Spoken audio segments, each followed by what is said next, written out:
Let's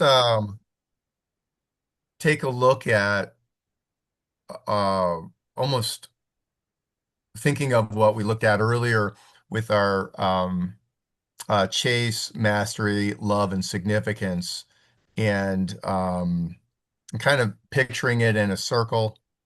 Um, we have cool blue energy, which is uh, introverted thinking, kind of doing it right, analyzing.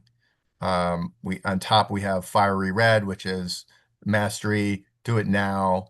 It's extroverted thinking, and then we'll move down, kind of move across actually through earth green, which is introverted feeling and doing harmony, and then we have sunshine yellow, love, which is do it together with joy, and on top.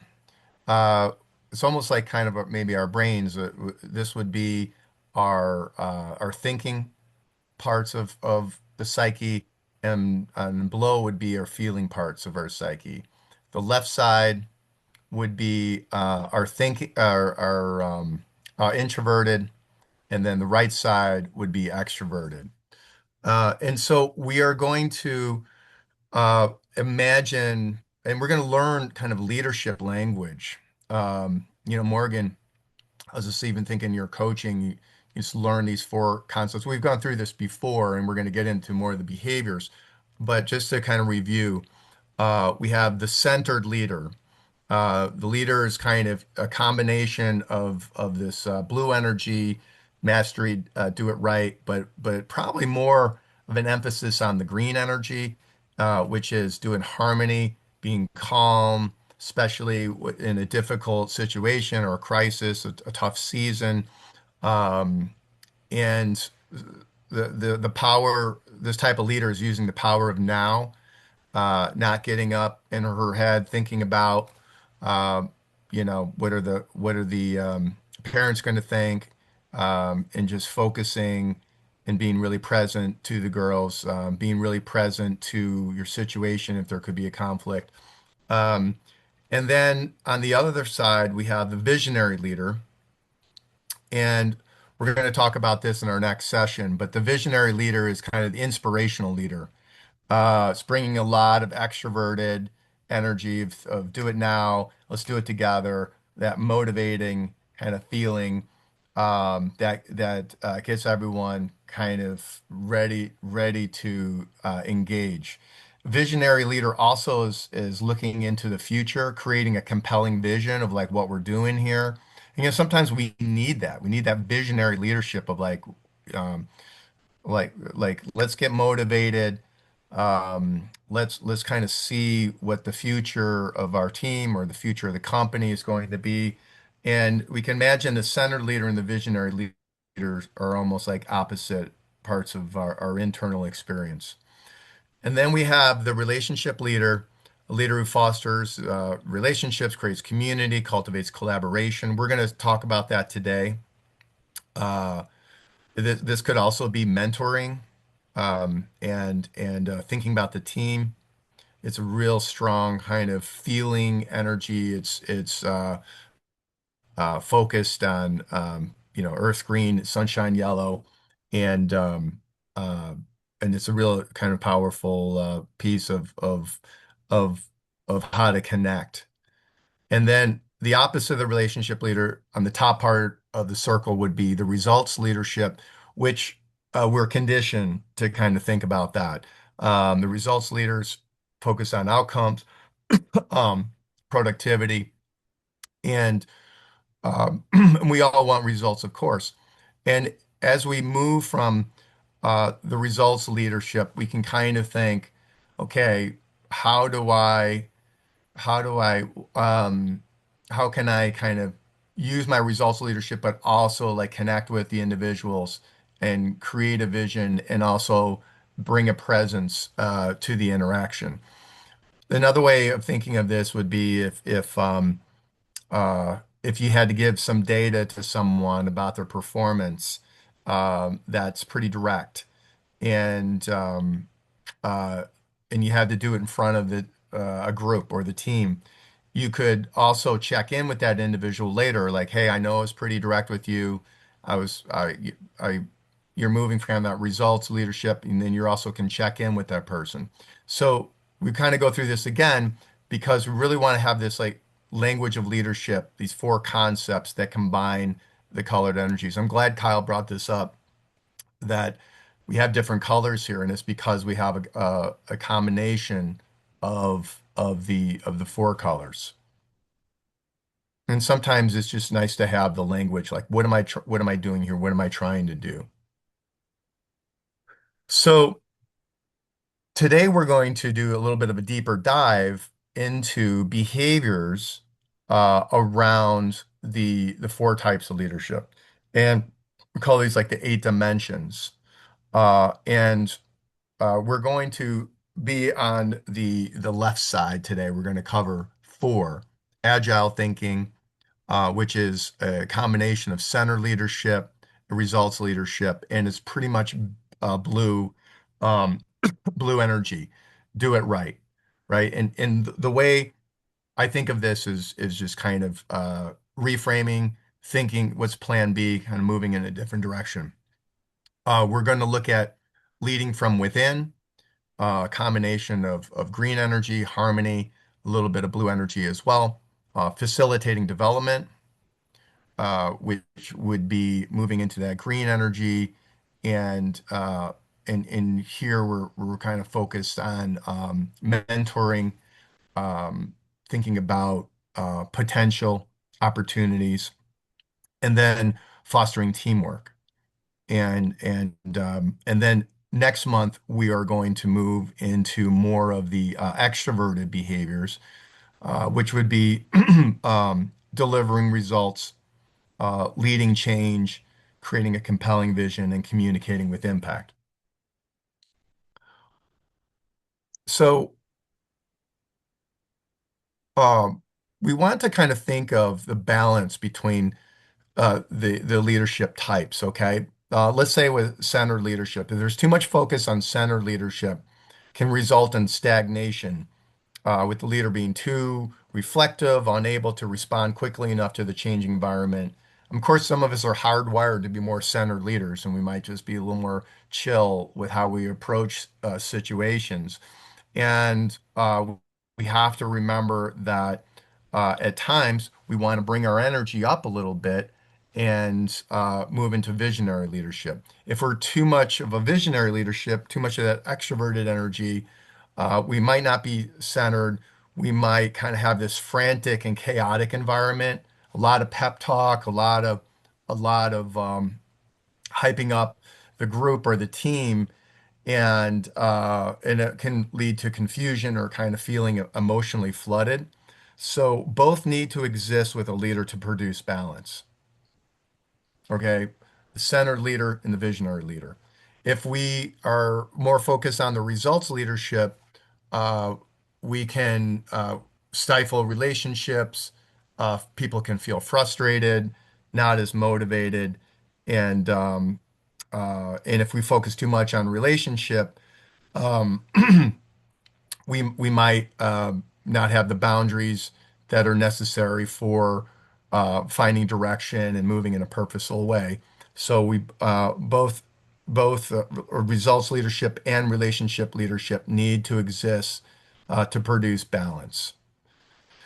I like to think of it can go a crossway as well. You can go across the circle of results to visionary, relationship to centered, but really kind of using a balance between the four. And this is not easy because most of us just have a tendency to be in one of these domains, right? So if you're a centered leader and you're really calm, it's like how do I bring a little fire to the group and create a little visionary leadership? And you could do it through like showing a video or having another speaker come in who has a little more of that kind of extroverted energy.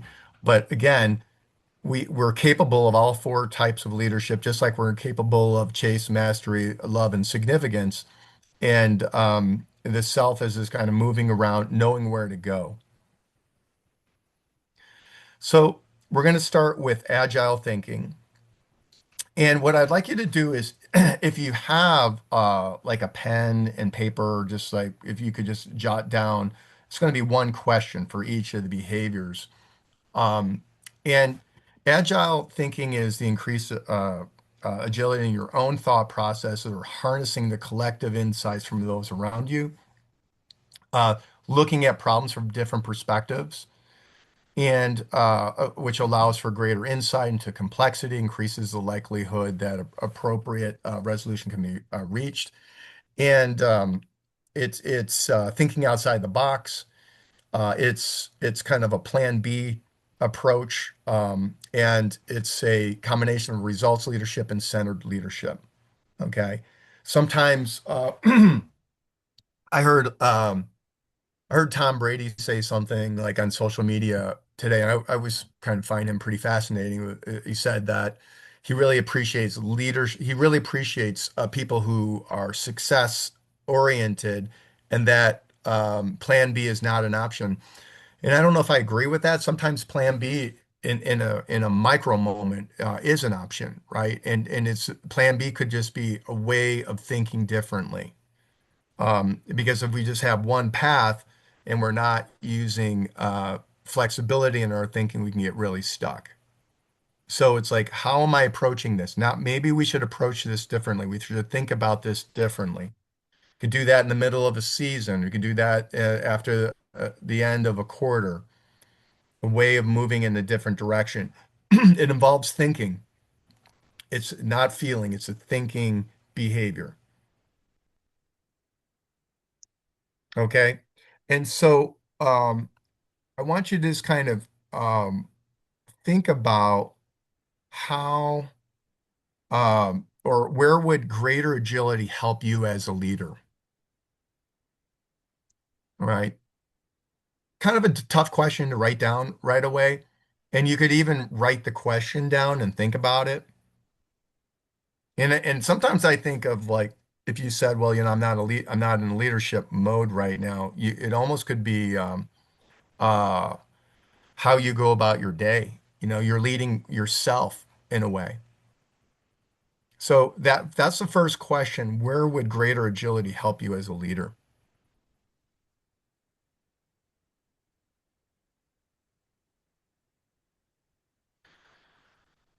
Okay, now we're moving into our next behavior, and this is leading from within. A pure example of centered leadership. In order to lead from within, we can only be inspired what's been done previously and not follow it step by step. So it involves being yourself and taking the lead in your own life in order to achieve what you want and how you want to do it. The way I think of this is authenticity. Uh, we have like Morgan, you mentioned like as a coach, you feel confident in what you're doing as a coach. And when you feel confident, you can start to say, I am being my best self as a coach. That's an example of leading from within. Leading from within also involves a little bit of improv to the situation. You're bringing self into a situation. You're not stuck in just rigid uh, thinking. You're and probably the most important part is the idea of presencing, of being in the moment. And one way I think of this is, let's say you're in a meeting and the team is like you're in a sales team and everyone's underperforming and you feel in the room like a lot of tension, right? We've all kind of been in that situation. And if you start with going inward for yourself and regulating your nervous system through like quick meditation like we just did, or some breath work, or some self-talk of like, okay, calm down. I got this. That's an example of leading from within, and probably kind of pure like centered leadership. So, think about what personal qualities would you like to develop with self-care would be an example of leading from within. Might be meditation, noticing your breath, um, kind of changing your tone when you're interacting in a stressful situation, which is really hard to do, right? Because we don't think about that usually. But leading from within is coming from inside and being your authentic self.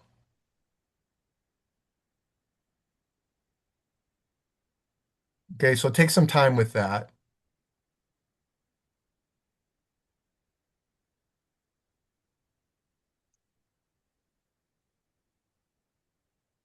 and think of it as, how could I be self-led in the situations?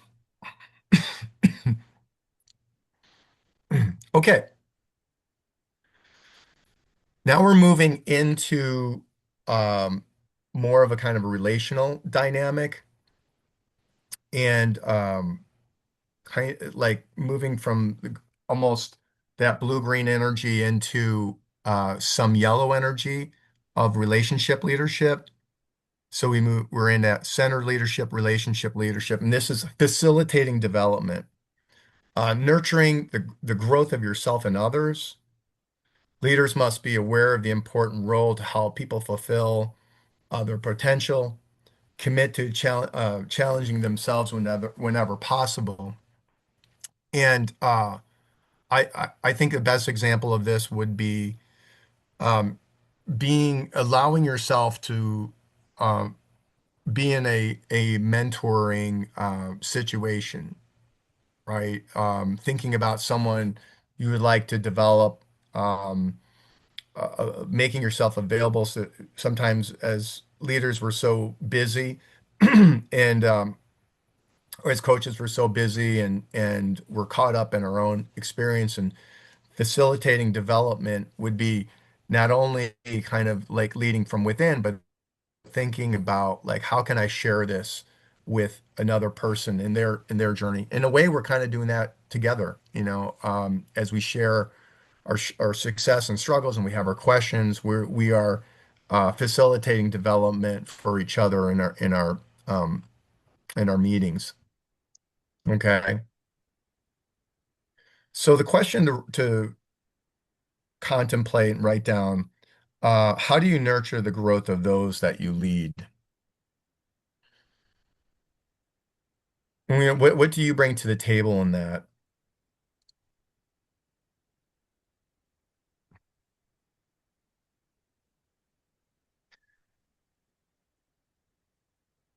Okay, and then our last behavior for the month is fostering teamwork. Collaborating to build effective relationships involves aiding the development, promoting the growth of a more cooperative effort between members of a team, involves collaborating to build effective relationships in the shared pursuit of a common goal. I mean, how awesome it is to be in that kind of yellow energy place of love and connection where you feel like, I'm a part of this team, or you're leading a team and thinking of ways of like the for the team to connect and work hard for each other because there's a lot of power there um and potential. As individuals, we all have potential, but as teams, there's a real beautiful mystery of like what could be achieved here.